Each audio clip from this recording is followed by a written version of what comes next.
ओम नमः शिवाय। ओम नमः शिवाय। दोस्तों, आप सभी का आपके अपने चैनल में बहुत स्वागत है।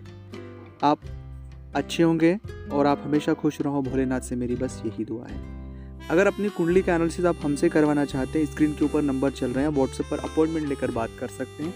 उसका फीस लागू है। दोस्तों, रावण ने कुछ रहस्य बताए हैं, इन रहस्यों को आपको समझना चाहिए, क्योंकि ये रहस्य आपके जीवन में आपको बहुत हद तक फ़ायदा पहुंचा सकते हैं।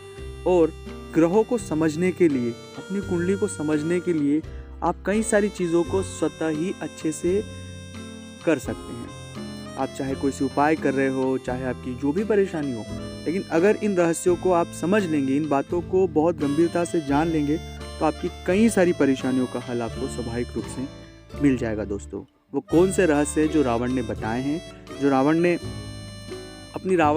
ने अपने कई सारे कथनों में ये बात कही भी है, और ये बातें बिल्कुल प्रैक्टिकल है। कई सारे जातकों ने इनको फॉलो किया, उन्हें इसका फ़ायदा मिला है। मैं ये बातें बताऊं उससे पहले एक निवेदन मैं आपसे करना चाहता हूं कि अगर अभी तक आपने चैनल को सब्सक्राइब नहीं किया है, चैनल से आप नहीं जुड़े हैं, तो सबसे पहले आप चैनल को सब्सक्राइब करके चैनल से जुड़ जाए। कमेंट्स में भोलेनाथ का कोई एक नाम लिखे। और दोस्तों, अगर अपनी कुंडली का एनालिसिस आप हमसे करवाना चाहते हैं, स्क्रीन पर नंबर चल ही रहे, आप व्हाट्सएप पर अपॉइंटमेंट लेकर हमसे बात कर सकते हैं। सबसे पहली बात, नारी का अपमान ना करें।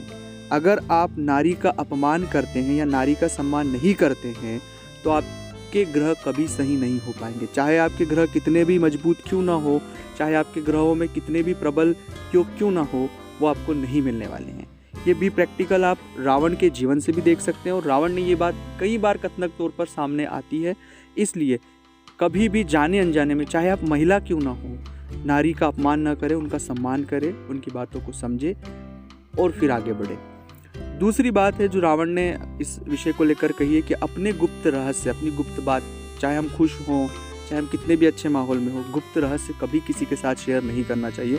अगर वो गुप्त बातें हम किसी के साथ शेयर करते हैं, तो भविष्य में वही चीज़ें हमारे लिए तकलीफ दे विषय हो जाती है, क्योंकि हमारी गुप्त बातें वो हमारे लिए कुछ अलग व्यू होता है और सामने वाले के लिए कुछ अलग होता है। इसलिए कभी भी जो भी गोपनीय बातें हैं, उन्हें अपने तक ही सीमित रहने दें, बाहर आने न दें, आप चाहे कितने भी खुश क्यों ना हो। तीसरी और मुख्य बात है कि आप चीज़ों को सुने, क्योंकि सुनने से ही आपके शुक्र आपको बहुत हद तक पॉजिटिव, और गुरु, दोनों ग्रह आपको बहुत हद तक पॉजिटिव रिस्पॉन्स दे सकते हैं, सिर्फ एक गहराई से सुनने के लिए। अगर आप गहराई से सुनेंगे चीज़ों को, आपको कई सारी चीज़ें जो हैं जीवन में बदलाव दिखाई देगा। और सबसे महत्वपूर्ण, ईश्वर का जप, ओम नमः शिवाय का जप करें, उसमें बहुत बहुत शक्ति है दोस्तों। इसलिए ओम नमः शिवाय का ज़्यादा से ज़्यादा जप करें। ओम नमः शिवाय।